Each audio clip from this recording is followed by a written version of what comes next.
Dr. William Sunderman, Gettysburg class of 1919, started the Scharf lecture in 1977 to honor his friend Henry Scharf. He's a Gettysburg graduate from 1925 and the builder of the beautiful, majestic theater in downtown Gettysburg. 35 years later, the Scharf lecture continues to bring distinguished speakers to Gettysburg College to talk on issues of national importance. Today, Valerie Leone has the honor of introducing today's Scharf lecturer, and I'd like her.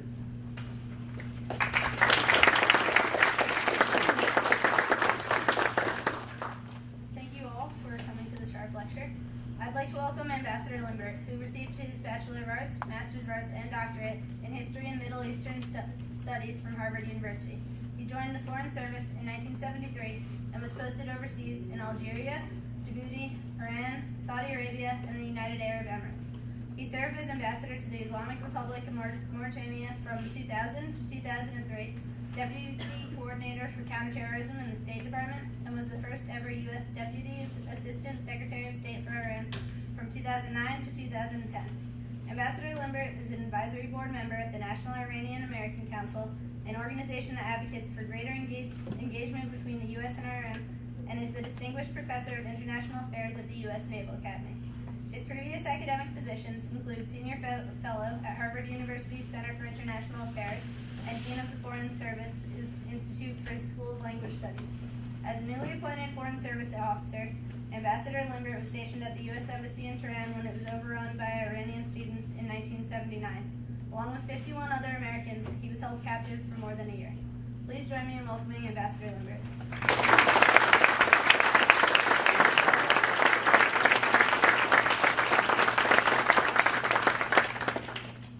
Thank you very much.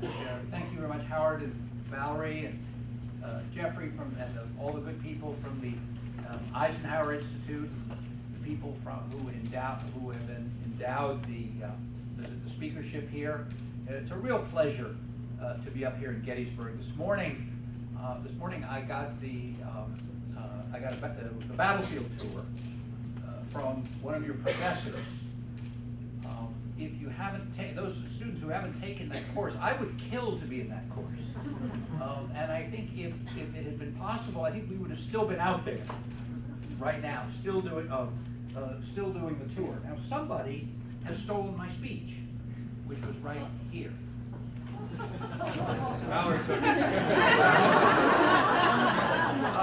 Thank you, Valerie. Otherwise, I would have some slides of my grandchildren to show you. But I think I don't think that was in the terms of the endowment, so it wouldn't work. I'm going to talk tonight about the state of U.S.-Iranian relations, which are obvious. I mean, anyone here who isn't living in a tree, I think will understand that they're not very good.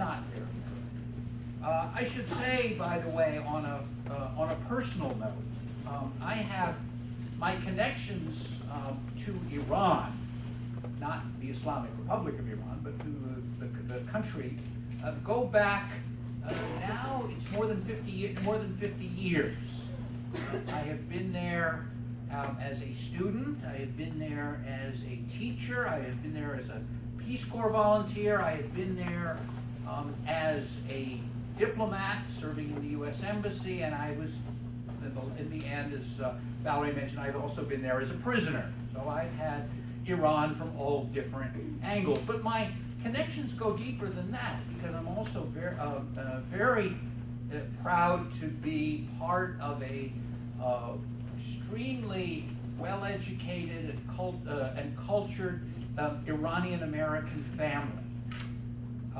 And I'm very proud to have children who are 50-50s, as I call them, and even grandchildren who are 25-75.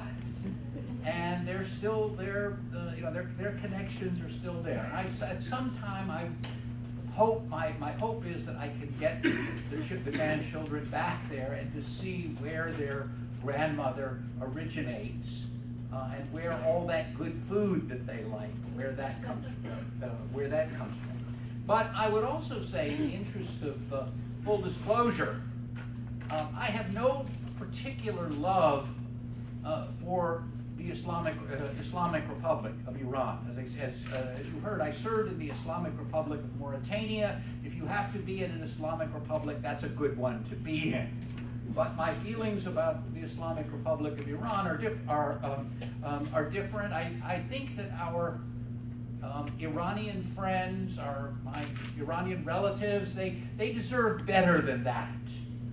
They deserve a government, a form of government that listens to them, that treats them decently, and that allows them to express their great natural talent and creativity. And if you want to see evidence of that, just pick up the NASA phone book and look at the names of the people in there, and you will see what I am talking about. Or look at any university in this country, or look at any group of doctors or engineers in this country, and you will see what happens when these people are allowed to express themselves and to express their natural talent and creativity. Okay, look, the present state of Iranian-American relations, I think, is no secret to anybody. Here is the way I put it. This is essentially where the relations have been for the last for more than the last 30 years, on a road to nowhere. Now, you could say that I was there when that road was built in 1979. I was even there, I think, when they awarded the contract to build that road. What I did not think at the time, what I did not understand, was that we would be stuck on this same road for so long. I thought after 1981, January 20th, 1981, when I and my colleagues flew out of Tehran, it was the day Ronald Reagan was inaugurated. I thought, okay, tempers are bad, people are angry, but things will cool off. And after 5 years, 10 years, the United States, the Islamic Republic, will find that they have things to talk about. And they will talk to each other, not as friends necessarily, but as two states who have interests in places like Afghanistan or Iraq or in the Persian Gulf, and these interests will compel them to talk to each other. Well, ladies and gentlemen, I was wrong. But in fact, I've been wrong a lot about Iran in the last 32 years. Maybe that's the only consistency that I have. But if you hear somebody talking about Iran, anybody, I don't care which side of the fence they're on, the more certainty with which they talk, the more skeptical I would be if you hear them. Because in these last 3 decades, as I say, stuck on this road, there has been no talking, not friendly or otherwise. And in the absence of talking, what have subsequent American administrations done? They have faced the very unpleasant reality, and they've tried just about everything. After the appalling experience of Jimmy Carter with the hostages, which cost him his presidency, and Ronald Reagan with the Iran-Contra affairs, which almost cost him his presidency, I think most of our presidents, maybe all of our presidents, would have preferred to ignore Iran, that Iran not be there, that it go away. Well, it doesn't work. The world doesn't work that way. Places don't go away. Problems don't go away. Let me paraphrase a former resident of New York by the name of Leon Trotsky, who said, "You may have no business with war, but war has business with you." Well, we may have preferred to have no business with Iran, but Iran always had business with us. And so subsequent American presidents found themselves compelled to deal with Iran. And they tried just about everything. They sought to contain Iran, they sought to talk to Iran, they tried to bribe Iran, they tried to overthrow the government of Iran, to change its government, to make peace with it, to engage with it. Well, so far nothing's worked. And we're still on that road. And what you don't see on that road, but what should be there, is a landscape that is littered with wrecks. And these are wrecks of efforts to change this relationship. And these efforts foundered on mistrust, misreadings, bad luck, bad timing, and some very bad assumptions. So, at the end of the day, where are we? Well, we're still on the road. 32 years to the day, almost 32 years to the day after we left Tehran. And what are we doing? The exchanges that we have with Iran consist mostly of trading insults, trading accusations, and trading threats. So we and the Iranians continue to, today, we can mostly continue to do what we've done for over 30 years. We stand on opposite sides of an abyss, we glare at each other, and we call each other names. They are axes of evil. They are the world's greatest sponsor of terrorism. We are the great Satan. We are world arrogance. What's the result of all this? I call it 30 years of futility. And a Cold War, and I mean, thank God, so far it's been mostly a Cold War, but it threatens and always has the possibility to become something much worse. Why is this so? What's the reason? Why are we stuck? Why are we stuck on this? Why are we stuck on this road? Why can't we get off of it? Well, as I think I mentioned to someone today, that is the final exam question of my class at the Naval Academy. I teach a class on U.S.-Iranian relations to midshipmen, and that's my final exam question. I tell them that almost at the beginning of the class. I said, this will be the final exam question. Think about it. And and they say, well, Professor, what's the answer? I said, I don't know. I'm asking you. Because I don't have a good answer. I have some ideas, but I don't have an answer. What has made us captive of a vicious downward spiral of hostility that we seem unable to break? Now, I'm trained as a historian. I was a foreign service officer. I don't use the word diplomat very much because my wife laughs every time I say diplomat. But my real love is history. So of course, like all historians, we have to begin at the beginning. And the beginning, of course, is the book of Daniel. And here is Daniel with the friendly lions. And the book of Daniel tells us about an empire ruled by two peoples. It's called the Empire of the Medes and the Persians. And here are the Medes and the Persians. The Medes, by the way, those of you who like archaeology, the Medes are the people in the round hats, the domed hats. The Persians are the people in the cylindrical hats. But the book of Daniel tells us that this empire of the Medes and the Persians had laws that alter not. Sometimes some translations say changeth not.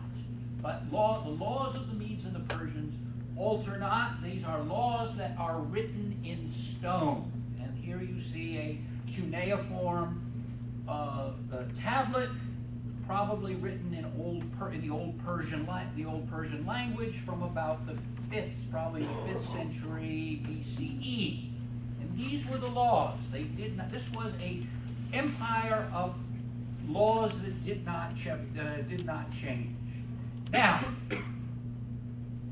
if these laws did not change, there are a set of laws that have governed Iranian-American relations for the last 30 years. And here is the current version of those laws. I sometimes think, I don't read cuneiform, but I sometimes think this must be a translation of that cuneiform tablets. But both, however it happens, for the last 30 years, both sides, and I emphasize this, both sides, Iranian side, American side, have been in the grip of these laws. What are they? Well, if you see an open door, don't walk through it. Instead, bang your head against the wall. Much, much better. You feel much better that way to do it. Okay. Never say, whatever the other side proposes, never say yes. Because if you do say yes to the other side, it'll make you look weak. It could be, the other side could talk about a hotline. They could talk about abandoning 20% nuclear enrichment. They could talk about holding a meeting. It doesn't matter what it is. Always say no. Never say yes. Because, as you look at number 3, because the other side is infinitely hostile, devious, domineering, and irrational. The other side is by definition the embodiment of all that is evil.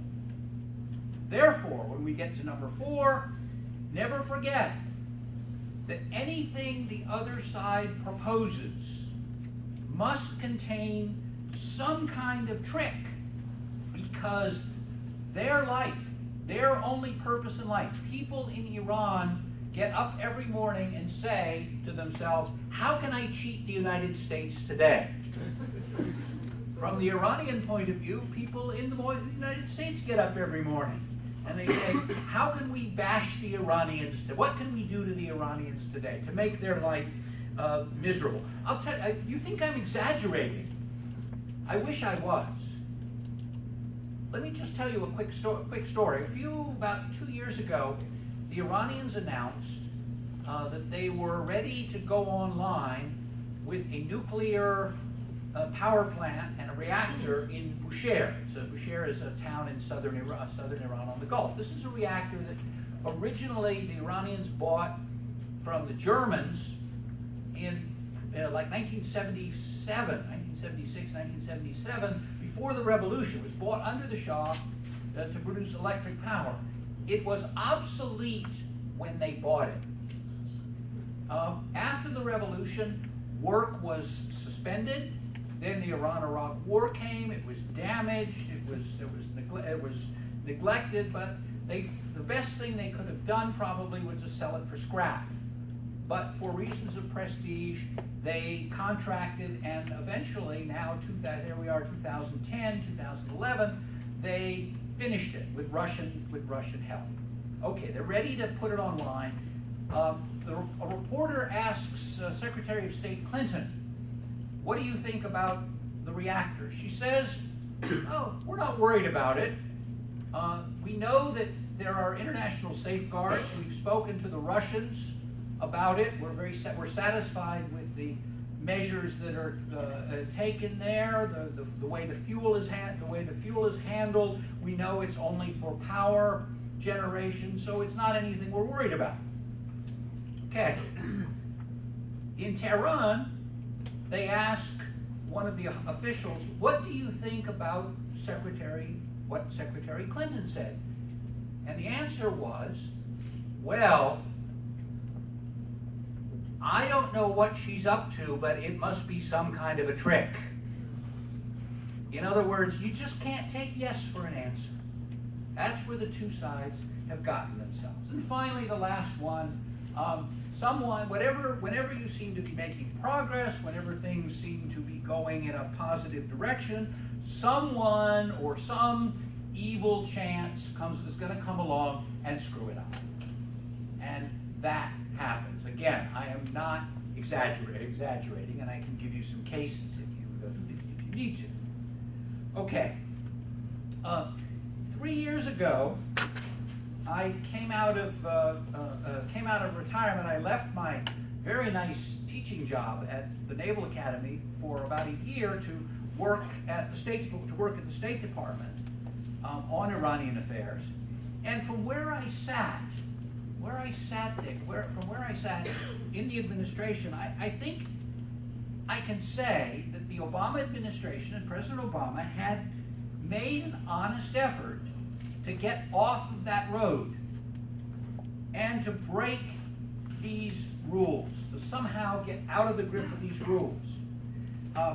You can remember during the primary campaigns, President Obama said when he was debating with then Senator Clinton, he said, "Well, I think we should engage with the Iranians. We should talk to them. It's in our interest to do so." And she was very critical of him. Of course, then she becomes the Secretary of State. You gotta love politics, the way it works. But she was more critical of him. Actually than Senator McCain was on this issue. But anyway, he said that he brings this up in 2008, long before the election, saying we need to change this relationship. We need to get off that road, get out of these rules. He says this in his inaugural address. He says this 6 days after he's inaugurated. He gives an interview to Al Arabiya television from Dubai. He sends a Persian New Year, so-called Nowruz, message to the Iranians in March, so a couple of months after his inauguration. He talks about mutual respect. He quotes Persian poetry to them. In June of that year, June of 2009, in Cairo, he talks about a new beginning with Iran. He sends messages to the supreme leader in Oslo. In December of 2009, even as things are going off the rails, he still talks about the need. He talks about the need to engage with repressive regimes, and he has a wonderful phrase there. He says, "I know that engagement with impressive regimes lacks the satisfying purity of indignation." Wonderful phrase. Wonderful phrase. In other words, being indignant makes you feel good, but it doesn't get you anywhere in a relationship. Okay. But I think what probably I didn't appreciate, and probably very few people appreciated, was just how difficult the relationship had become, and how difficult it was going to be to get out of these rules, to escape their grip. These are iron laws. These are the laws of the Medes and the Persians, and they change it not. But the sad irony is that it was not always this way between our countries.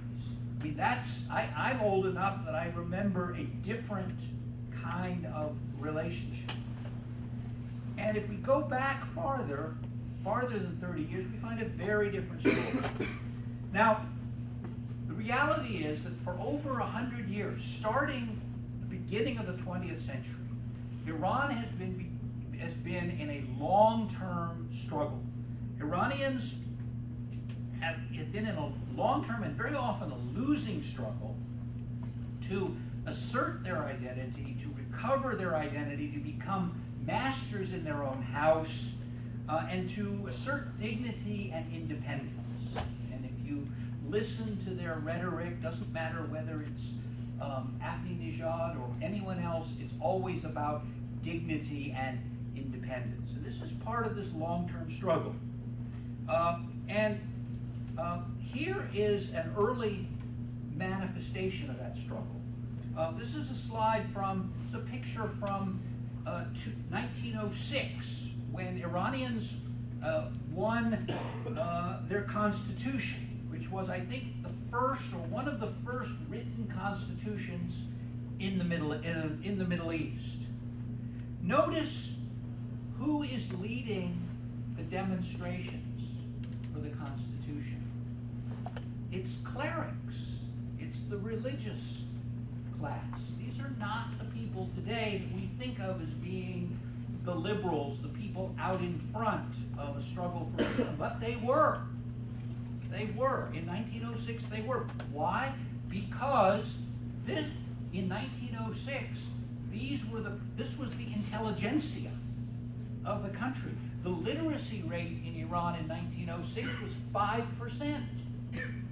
And this was the 5%. Most of the education was in the hands of the clergy. Most of the people who could read and write were people who were clergy, had been to religious schools. So these were the intelligentsia, and they said, if we are going to progress, we need laws, we need a constitution, we need something that limits arbitrary power of the government.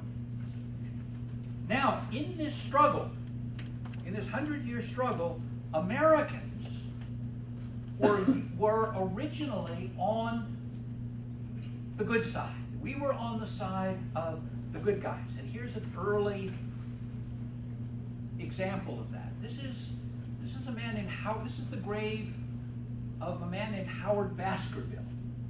I don't know if anyone's heard of him. This is a grave. It's in the city of Tabriz.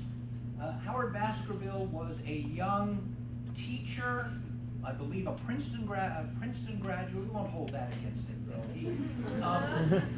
He was sort of, I guess, the equivalent of a Peace Corps volunteer. He went to a missionary school in Tabriz and taught there. And in 1909, the city was in the hands of the Constitutionalists. The Royalists were surrounding the city, besieging the city. Baskerville went out, joined the Constitutionalists, and was killed. As you see, he was killed in April of 1909. He is known as, the Iranians call him Shahid al-Nikai, the American martyr. And his grave is still there and is still kept up. Here's another example of an American role. This is from about 1910, 1911.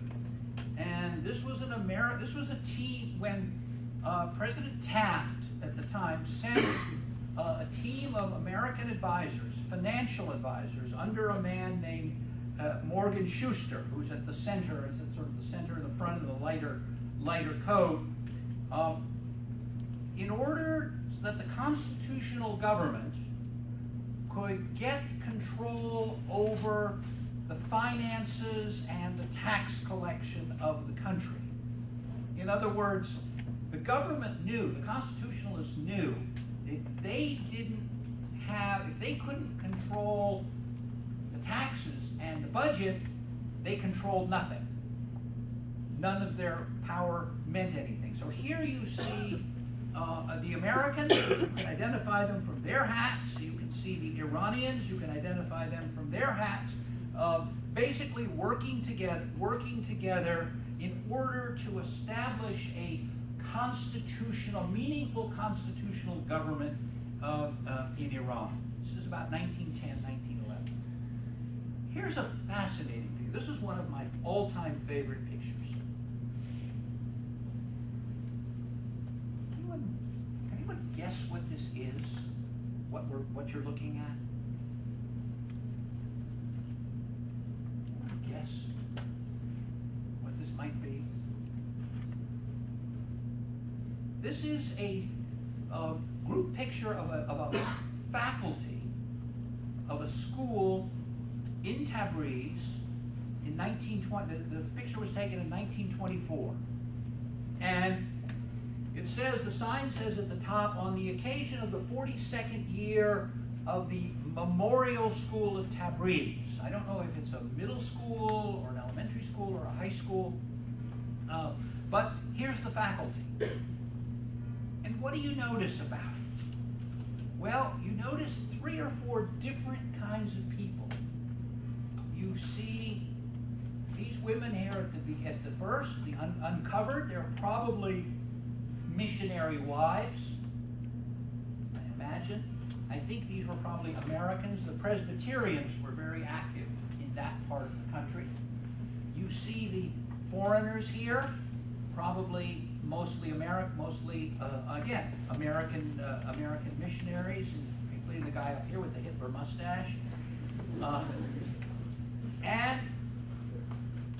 you see Iranians with their hats and their some with neckties, some without, and then you see 2 gentlemen of the cloth, two clergymen. Now, I would say to you that these people, in terms of sort of personal, social, religious views, shared almost nothing. These groups. But they shared one important thing. They had one vision that brought them all together in the school, and that was, we need to educate our children. Whether I am American, whether I am a man, whether I'm a woman, whether I am Iranian of a modern sort or an Iranian of a traditional sort, we all agree on that. It's a very dramatic picture. And today, almost 100 years later, 90 years later, you could not have a picture like this. Such a picture just would not be possible. But to me, it's extremely dramatic.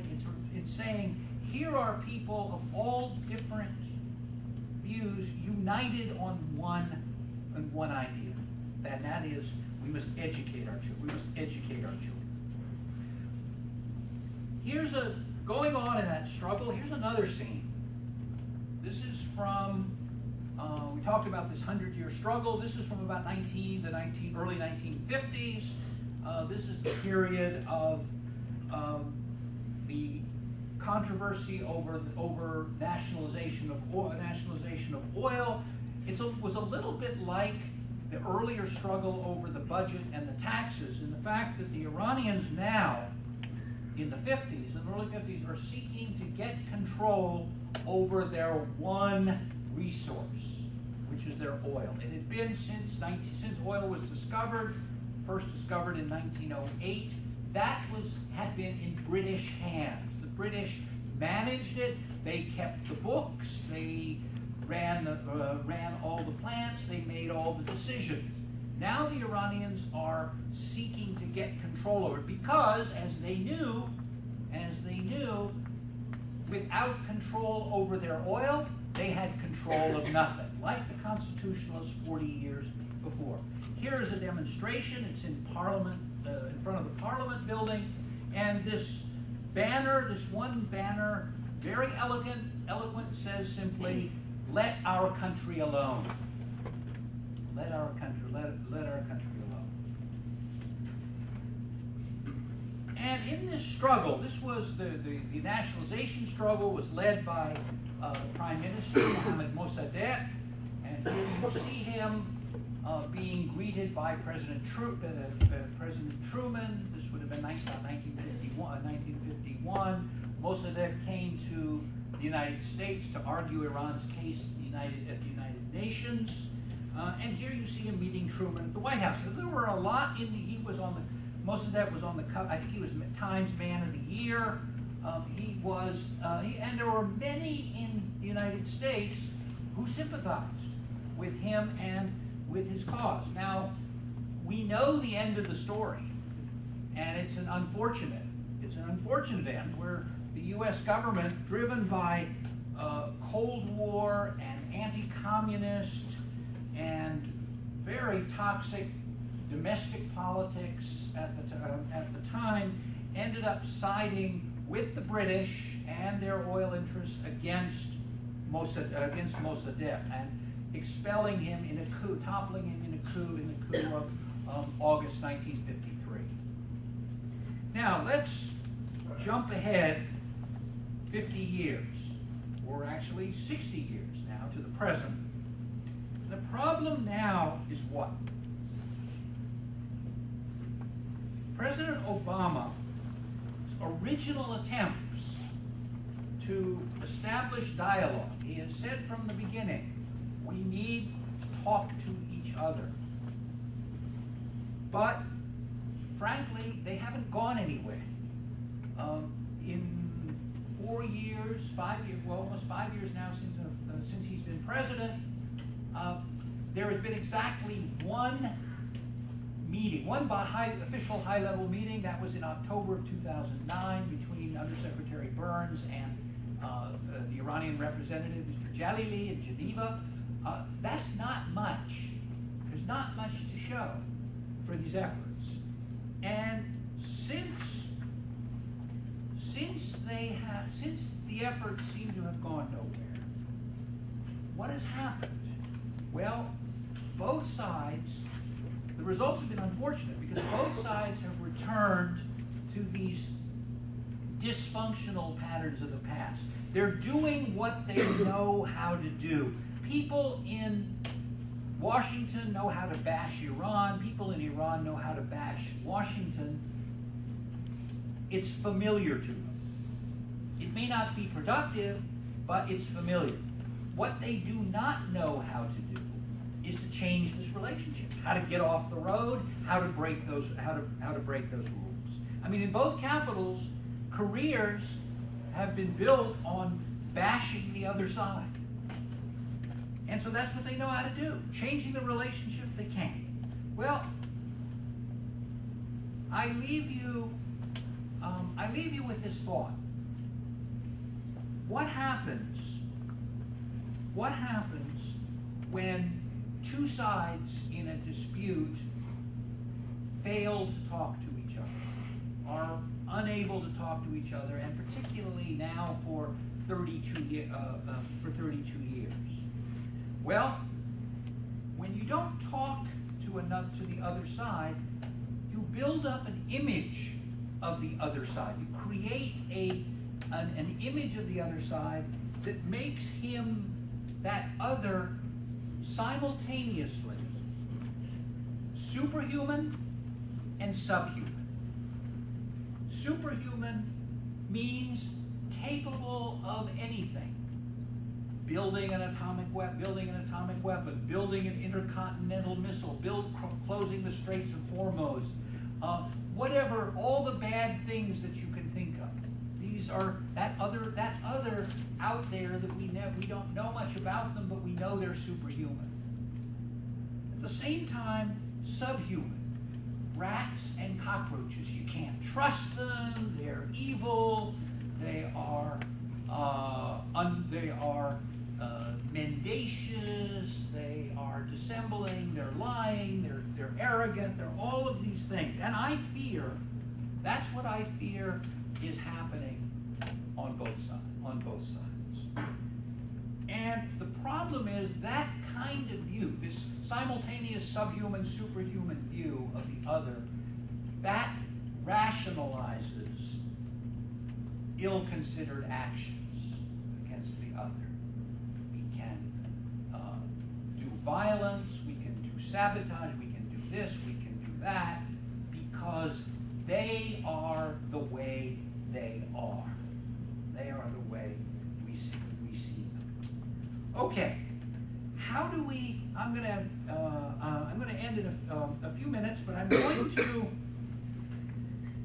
just give you my suggestions, and that's all they are. They are suggestions. This is not a solution. If I had a solution, if I had a solution for this, I wouldn't be here. Presumably I'd be either in prison or at the top of the government somewhere. But or simultaneously both. But how do we break the rules? Well, here are three ideas, three ways. One is patience and forbearance. Lots of it. Expect a setback first. The second time a setback. Third time a setback. There's a wonderful line from I think who said Westward? Who wrote Westward Ho? F.J. Perlman. No, somebody else. Anyway, he says, ever try, ever fail. No matter. Try again, fail better. Well, that's where you have to be. Patience and forbearance. In 30 some years ago, in the middle of the negotiations, very difficult negotiations to free us from Tehran, the Algerian mediator team came to Washington. They came up very close to here, up to Camp David, to meet with President Carter. And President Carter said, "What advice do you have for me?" And they said simply, "Don't give up. Don't give up. Keep at it." Second, recall something that President Obama said in his interview to Al Arabiya about negative preconceptions. Now, when I heard that, I knew we had a new president. Can you imagine the previous president talk about negative preconceptions? Somehow it just wouldn't have worked. But negative preconceptions, negative assumptions. If we go into encounter with Iran, assuming that they, the Iranians, are simply too stubborn, too irrational, too unreasonable, then we're going to fail. Then we have created a self-fulfilling prophecy. In other words, you assume the other side, you assume failure, you'll get it. Finally, you need to deal with the ghosts, what I call the ghosts in the room. When we encounter the Iranians, there are, like it or not, see them or not, there are ghosts present in that room. They may be ghosts of the hostage crisis. They may be ghosts of our friend Morgan Schuster that we saw. They could be ghosts of Mossadegh, 1953. They could be ghosts of the Treaty of Turcomanchai, going all the way back to 1828. But they're there. They're there, and they form the way people look at issues and questions. And if you ignore them, if you ignore the ghosts, even if it's not Halloween, those ghosts are going to come back and they're going to haunt you. They're not going away. I always say that what our relationship with Iran needs are the Ghostbusters. You remember the Ghostbusters, Bill Murray and Dan Aykroyd. Wonderful movie. They had a little vacuum cleaner machine that they could pick up the ghosts and put them away. That's really what we need. Okay. What I'd like to hear from you, and your concerns. Now, as you can see from this picture, by this time, my Naval Academy midshipmen are on the edge of their chairs, absolutely fascinated by what I've said. So, thank you very much, and I'd be happy to take questions.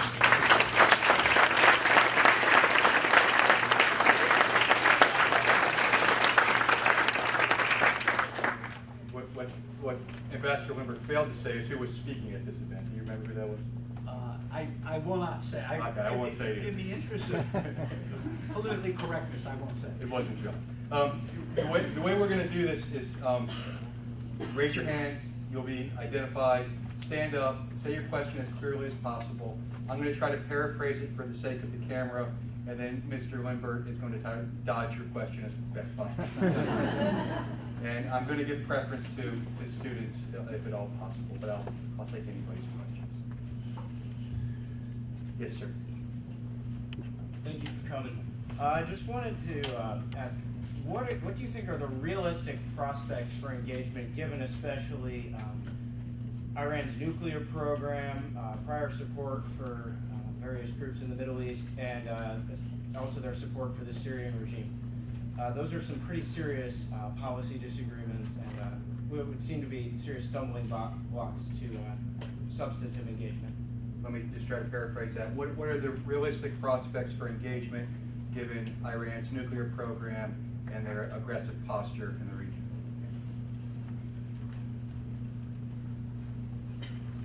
No, there's no question that we have a list of grievances against Iran, including those things that you mentioned. They also have a list of grievances against us, real or imagined, but they exist. The point is that engagement doesn't necessarily have to mean the Battle of Gettysburg, nor does it mean a wedding. Engagement in this case means talking to each other.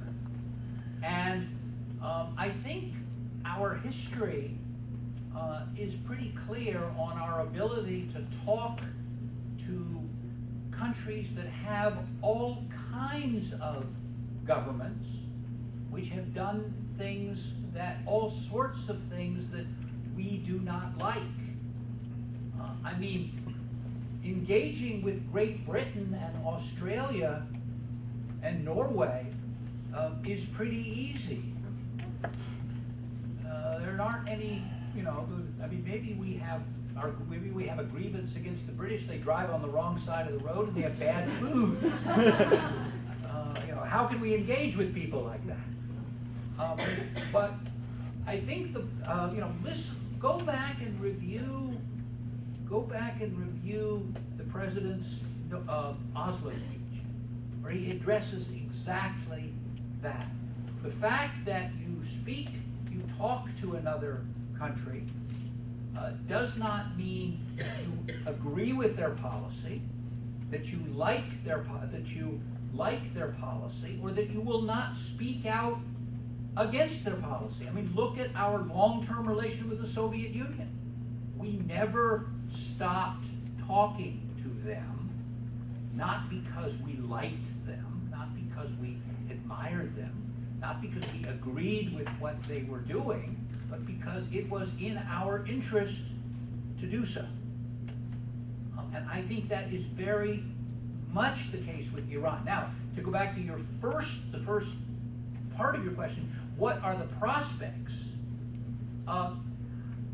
Realistically, it's going to be very difficult. But if you notice recently, just a couple of days ago, statement that Vice President Biden made in Munich, basically saying we are still ready. That the statements that the president, the willingness that the president expressed at the beginning of his administration, despite, and there's been a change of national security team, there's a new Secretary of State, there'll be a new Secretary of Defense, and so forth, but we are still ready. To paraphrase Charles Dickens, that wonderful line, Barkus is willing. So we are still ready. That's the signal. Do we like them? Who cares? At the end of that, diplomacy sometimes some people say diplomacy sometimes consists of talking while holding your nose. It's difficult. But we do around the world. I mean, you know very well there are some very thuggish regimes out there where we have relations. We never broke relations with Burma in the worst of times. We've never broken relations with Belarus in the in the worst of times, not because we're nice people, certainly not because they are nice people, not because we like them, because that is in our interest. Next question. Shall I just take the question? Just take the question? Just make sure to repeat them. Okay, good, thank you. Please. I was wondering if you saw the upcoming elections in June as a sign of maybe like an opportunity for the U.S. to take a positive step forward in our relationship, or if you think it'll complicate our relationship further. Question was the Iranian presidential elections in June and how that might affect the chances for how might that affect relations or the chances for engagement. Let me make 2 points on that. First, one difficulty that we have in our relationship seems to me is that the time is never right. There's always a reason for not doing something. They're having an election, we're having an election, there is this problem, there is that problem. Well, guess what? The time is never going to be right. You have to basically work, and if you wait for the time to be right, it never will be. I sometimes criticize my friends in the State Department, my colleagues, because I say that we should have a banner over the State Department that says, "Now is not the time." Well, very often now is not the time. But in the case of Iran, that banner's been there for a very long time. The other issue of the elections, Iran has this rather strange bifurcated power structure. You have a Republican structure on one side with an elected president, well elected or badly elected, but elected by somebody. Elected president, ministers, parliament, cabinet, all of these things. You have on one side, and then you have a kind of a shadow, more I guess call it theocratic, revolutionary system on the other side. And frankly, the president of Iran, his life would be the only way his life is tolerable if he learns very early on that he has no power. It is not a position of power. He's the spokesperson. Now, some have learned that, some never did. This current President Ahmadinejad, apparently has not learned that, and therefore has made something of a pest of himself to the others, to some of the powerful figures. If you read recently, there was an uproar in the Iranian parliament between him because of his conflict between him and the speaker. But so the president really is not a key figure, and the sooner he learns, he's about as powerful. Maybe the president of Iran is about as powerful as the king of France was in the 13th century. He had a title, but not much more. Yes, yes, sir. Throughout the last century, presidents seem to have a more foreign policy related agenda in their second term. Do you think that Obama will have this with Iran, and if so, what will that look like? The question is, will Obama have a more foreign policy focused agenda in the second term, and what will that mean vis-a-vis Iran? My first answer is I don't know. I'm not privy to these councils at that level of the government, but it's pretty clear from the statement I cited from Vice President Biden that this administration is still interested in doing something vis-a-vis Iran. Now, I must say that there is a great difference in tone between the statement of February 2003 and the president's statement early in 2009. The president's statement in 2009 were much warmer. His New Year's greetings, his quoting of poetry, all these statements were a real, he was putting himself out there. Vice President Biden's statement has been described as tepid, lukewarm, but realistically, given the fact that Iran did not respond to the president's earlier efforts at outreach and engagement, I think lukewarm is about as good as it's going to get at this point. But the basic message still is there. Yes, we're willing to do. Yes, we're willing to do this. And again, clearly, you know, the not having to face a re-election campaign will free up his hand. But on the other hand, maybe I'm a little bit in the minority on this, but I don't think that usually the way I look at our politics, foreign policy is not a determinant factor in most elections. I mean, according to the surveys and the polls that I see, somewhere between 5 and 10% of our votes are people who vote. Maybe that's even too high a figure. Are determined by foreign policy or influenced by foreign policy. I mean, why did Bill Richardson consistently poll at about 3%? Because his issues were foreign policy issues. I mean, he's, you know, interesting to foreign policy wonks like me, but not to very many other people who rightly, you know, care about other things. Obviously, jobs, taxes, economy, healthcare, future of their children, environment, all of these other things.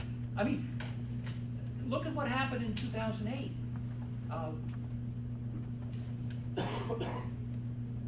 President Obama, or then Senator Obama, then candidate Obama, talks about we need to improve relations with Iran. Oh horrors! You know, Senator Clinton says, oh horrors, we can't do that. These are bad people. These are evil people. They do this, they do that, they do all these terrible things. We can't do that. Well, guess what? He stuck to his guns and he won anyway. Because that wasn't the issue that people, you know, the people were focused on. Sir, over here. All right. I was going to ask how you felt about the use of hatred, as the use of hatred and hate as a means to legitimacy in terms of the U.S.-Iran relationship.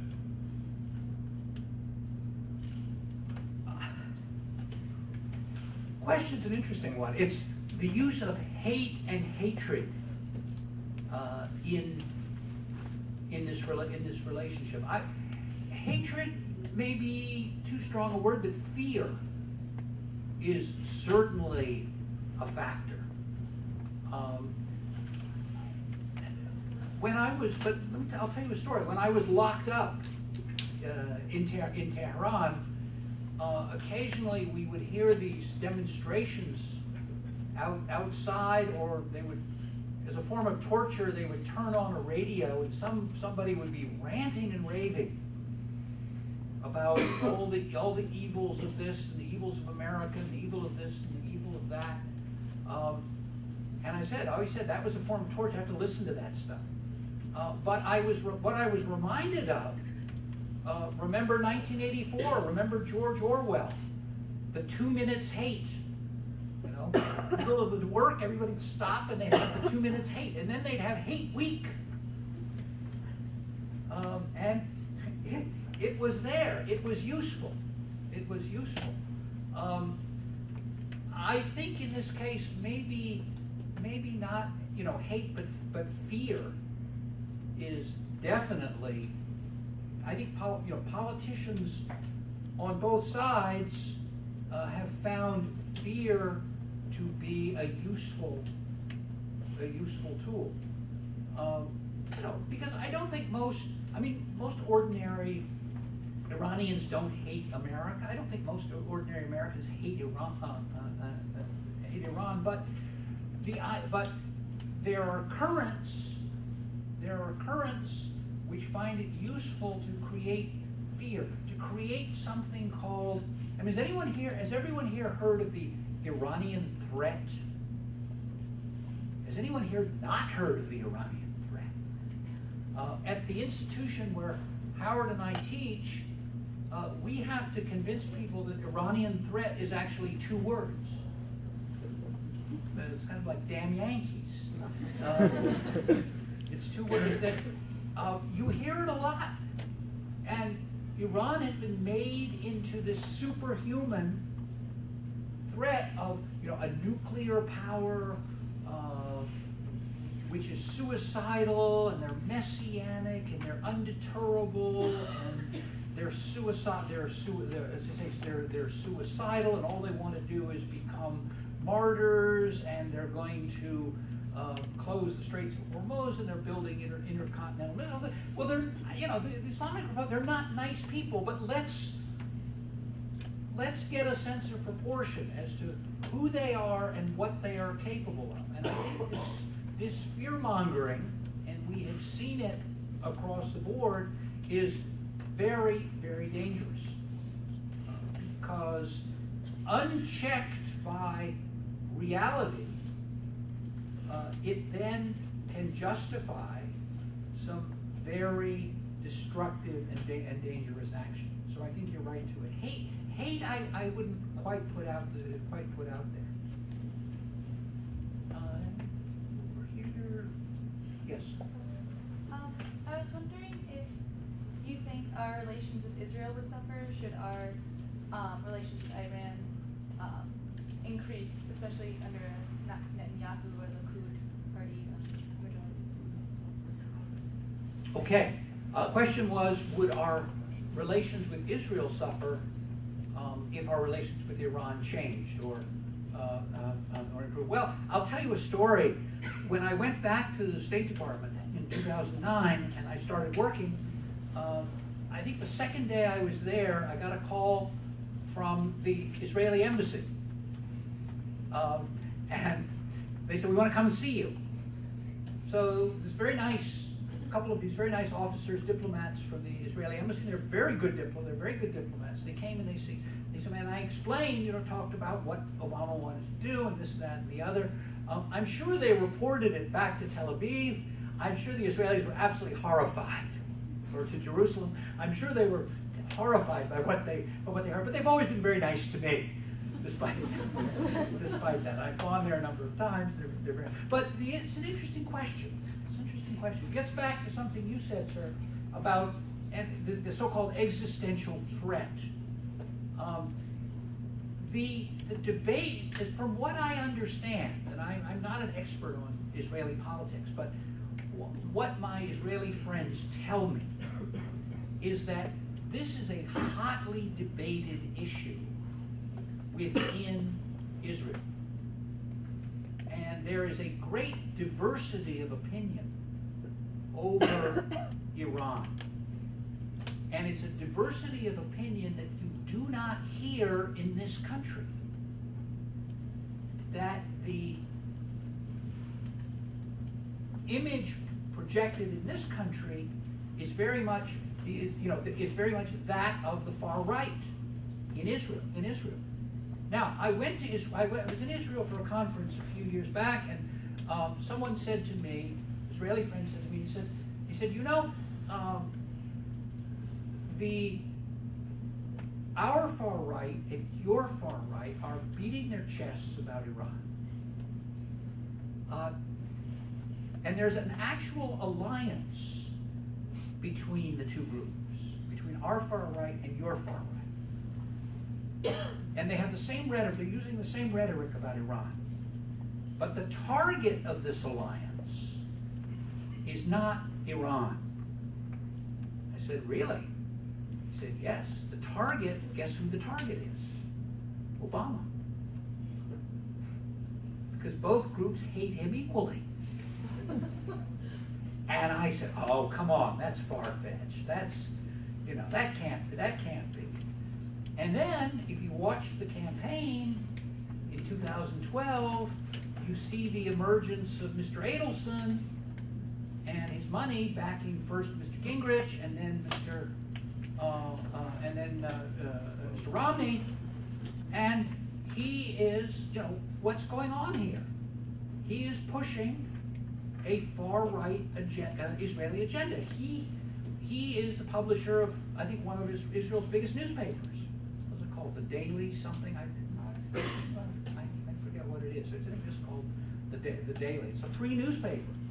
And it pushes this far-right agenda. Well, his agenda was far-right in Israel. His agenda in the United States obviously was to get rid of, to get rid of the president, to defeat the president. So it's much more complicated. It's much more complicated than that. Yeah, it's going to be different. I mean, obviously, there are people out there who will be unhappy if the relationship changes with Iran. But to say Israel as a whole, I think oversimplifies it. Some of our Arab friends might be unhappy too. I had a Kuwaiti friend once who said, you know, you and the Iranians, you're like a married couple that's gone through a very bad divorce, but you can't get out of each other's mind. You're still obsessed with each other, and our fear is that one day you'll get back together. So yeah, there are folks who do not welcome the prospect. Yes, sir. When Vice President Biden debated Paul Ryan on foreign policy regarding drawing red lines that Netanyahu was calling for, he had said we don't have to worry about it because they don't have anything to put a nuclear weapon in. I was wondering what you thought of that response and how hard it is to make something to put it in. Okay, here's the question. It was citing, the gentleman was citing the debate. This was the recent vice presidential debates between Paul Ryan and Vice President Biden, and the issue was an Iranian nuclear device or weapon. And one thing that Vice President Biden said was this is not a great concern because they have no means to deliver the bomb. Is that? He said, I think, I can't quote him to be honest, but I think he said they don't have anything to put it in. They Well, have the metal. There's a gentleman I met tonight who is a physicist friend, and I do not talk about physics. I failed high school physics. But let me tell you, a little bit about what I think about the nuclear, this whole nuclear issue. Is Iran?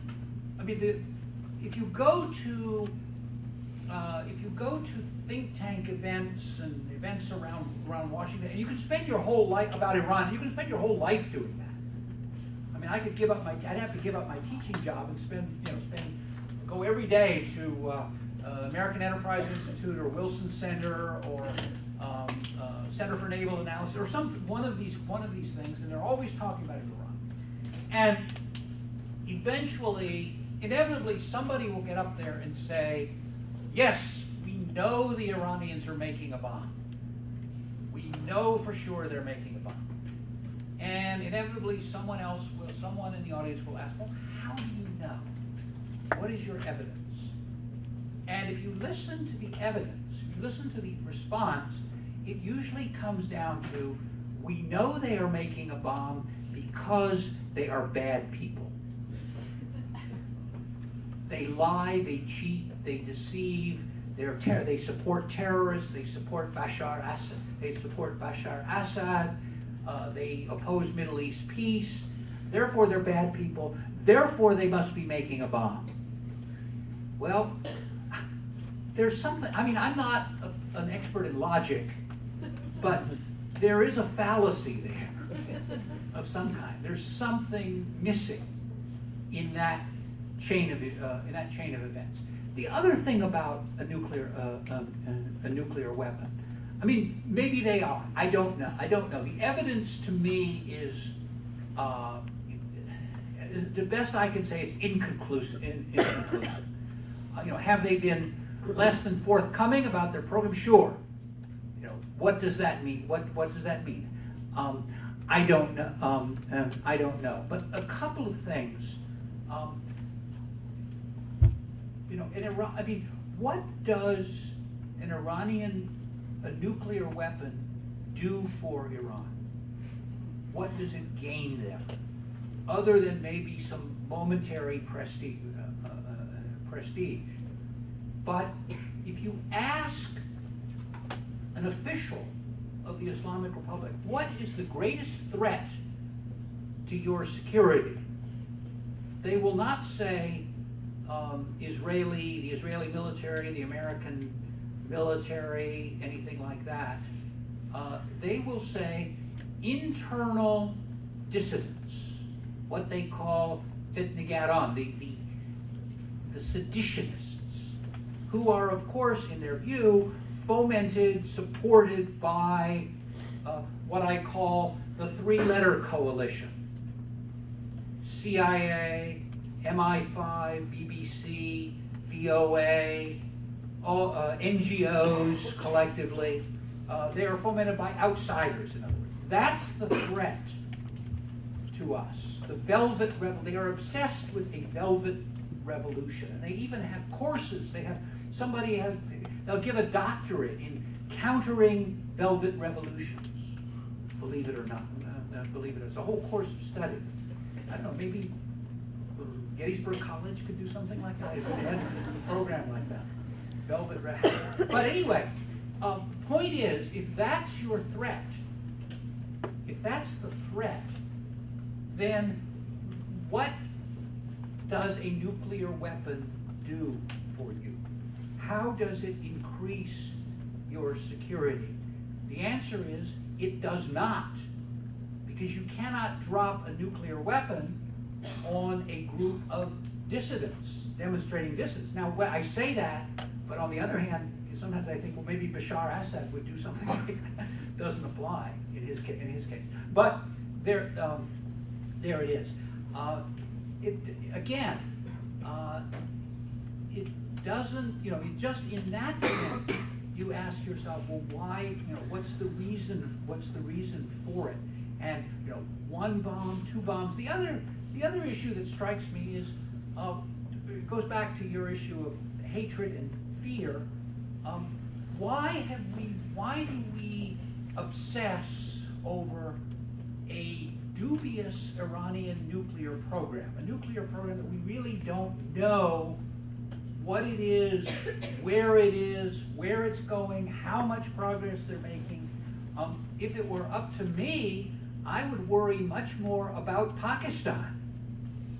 Or why don't we worry more about Pakistan, which is dysfunctional, which faces a serious threat, internal threat from extremist groups, which already has an arsenal of nuclear weapons.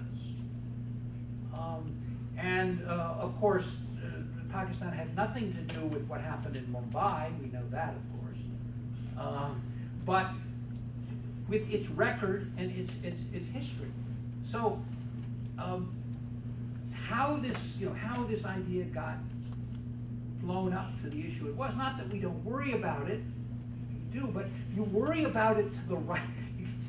In the case of Iran, I always say you worry about things in proportion to what they are, not what your worst nightmare makes them to be. John? Sir? I think we have time for one more question. Okay. And then John will stick around for a little bit afterwards and answer individual questions if you like. Okay. Be happy to take one more. Be happy to take one more. So satisfied. Sorry, did you find one? Oh, sorry. Yeah, could you maybe talk about what the future of political opposition in Iran is, and if the United States has any role to play in aiding political opposition or reform? Okay. As I said, what we have seen recently, particularly since the very flawed election of 2009. That's a good State Department word, by the way, flawed election. Not rigged, not crooked, not stolen, but flawed. Election of 2009 has been again a reemergence of this 100-year struggle. Our friends, the clerics, demonstrating for a constitution, the constitutionalists seeking to control their budget, they're seeking to get their oil, the education, people struggling for education. It's very much the same thing. Now, the sad reality is that there's been a pattern of events there seems to be a pattern of events in the Middle East where Iran will take the lead, for example, in the 1950s, to nationalize its oil. Iran will fail. The Arab countries will then follow suit and succeed. As Nasser, for example, Mossadegh failed to take control of the oil, but Nasser was successful in taking control of Suez. The country's Egypt's big resource. 2009, the Iranians rise up against an entrenched elite, a ruling group that is clueless ruling group that sat in its palace for 30 years and essentially took all the benefits for itself and all the offices for itself, and they failed. That was 2009. 2 years later, Tunisia, Egypt, Syria, Bahrain do the same thing, and some of them succeed. One of the slogans, there's a wonderful slogan, one of the slogans that people were chanting in Tehran after 2011 was Tunis, Tunis, Iran na Tunis. Means Tunisia could, Iran could not. There is this sort of history, but I think in the long term, over the long term, or maybe even in the shorter term, this kind of separation I talk about, this division between state and society, where you have a society that is well educated, that is aware, particularly the women in the society. I mean, they are, it's remarkable what's been achieved there. Look at the film, look at the Iranian film industry. Films like The Separation, for example, but that's just one. You have a society which is aware, which is lively, which is creative, and you have a state which is clueless and repressive and sort of stuck in the patterns of 30 years ago, and not listening to its own people. That situation can't last. What I can't tell you is when that will collapse under its own weight. What should be the American role? Probably none. We can give statements of support, we can express our values, but history suggests that when we get involved in the domestic struggles of other countries, it does not turn out well. We're not very good at picking winners in other people's quarrels. Finding the good guys, finding the bad guys. Yeah, we can do things. We can certainly make statements.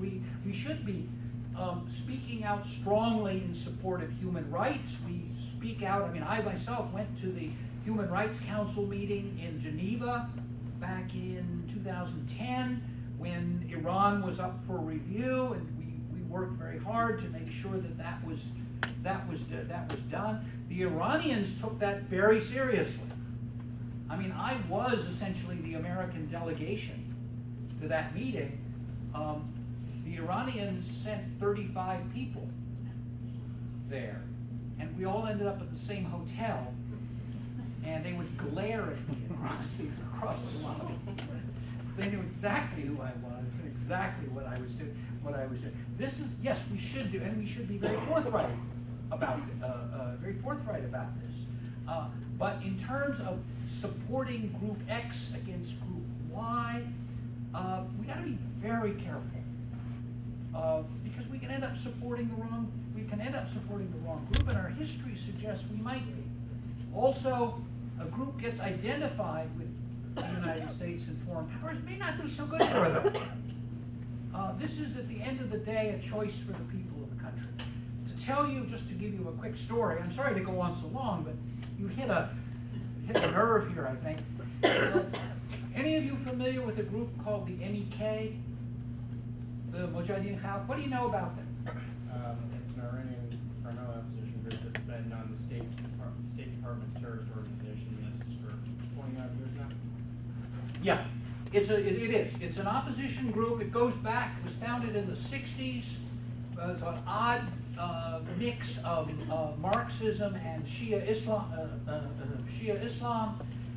In the 70s, it assassinated some American officials in Iran. It was involved. It was supportive of the hostage takeover.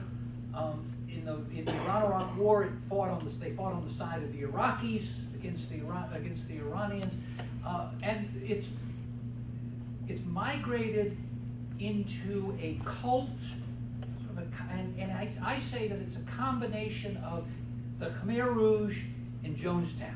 And if you like those two, you'll love this group. The interesting thing about them, however, is that they have attracted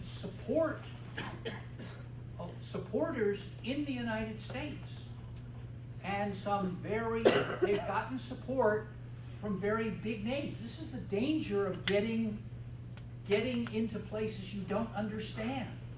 And it isn't just on the left or the right. I'll give you some names.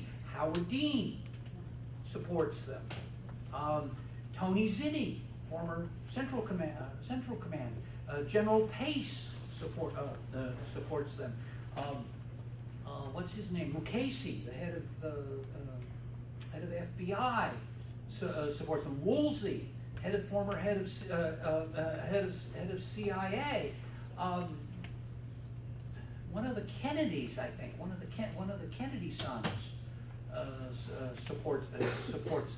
Now, why do they support them? Rudy Giuliani. Rudy Giuliani is another one. Why do they support these people? Maybe it's they sincerely think these are Democrats, Jeffersonian Democrats who will bring Iran. But I think it's basically that they're just paid very well.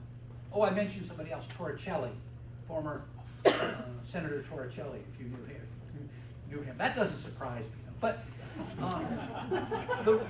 the real motivation is money. These guys pay well.